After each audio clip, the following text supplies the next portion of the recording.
Empty graves, full hearts. He had everything: wealth, fame, success.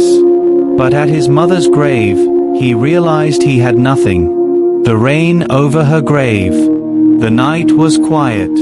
Only the sound of rain could be heard as it softly fell over the cemetery. A young man named Ali sat alone beside his mother's grave. He wore a black coat, but the rain had already soaked through.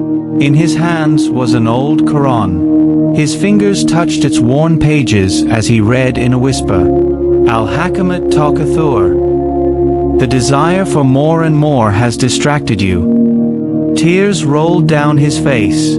Ali had once lived a simple life with his mother. She was kind, full of faith, and taught him to be grateful for little things. But as he grew older, money called him louder than her advice.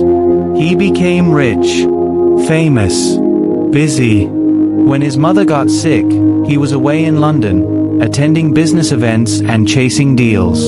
He missed her final moments. And now, all that remained was this grave. The letter from the past. That same week, a letter arrived in the mail. It had no stamp, only his mother's handwriting. My dear son, if you're reading this, it means I'm gone. I pray you are well. But if you feel empty even with all your success, please read Surah at Takathur. Read it not just with your eyes, but with your heart.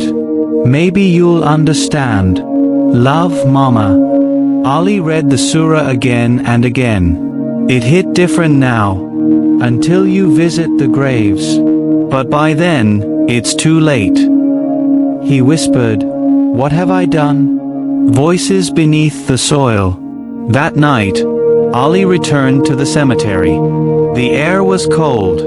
The trees didn't move, yet he felt something brushing past his shoulders. The graves around him seemed alive.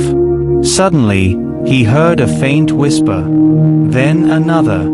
Then a voice, low and full of pain. You chased money. You forgot the soul. Now look what remains. He turned in fear, but no one was there. Then, in a terrifying vision, the ground began to tremble. Graves around him cracked open, one by one. Inside them, he saw the faces of people he once knew, now in deep regret.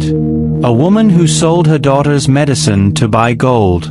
A man who stole land from a mosque. A girl who lived for fame but died in loneliness. Each face cried, We were wrong. The world lied. We chased the wrong things. Ali fell to his knees. He screamed, Am I like them too? And then, everything stopped. The light of return. From the sky, rain started again. Soft, cleansing. A warm breeze blew past his face. He heard another voice, this time gentle. You are not lost, unless you choose to stay that way. Return to truth. Return to your mother's prayers. He fell into sujud, a deep, heartbroken prostration. When morning came, Ali stood up a changed man. He sold his mansion and gave most of his wealth to orphans. He started a school in his mother's name. Every Friday, he visited her grave, reading Surah at Takathur, not just for her, but for himself and the silent ones resting around him. Final message, inspired by the Surah. Surah at Takathur is not just a warning, it's a mirror. It asks, what are you chasing? Will it follow you to your grave? Or are you building something that will live even after you die?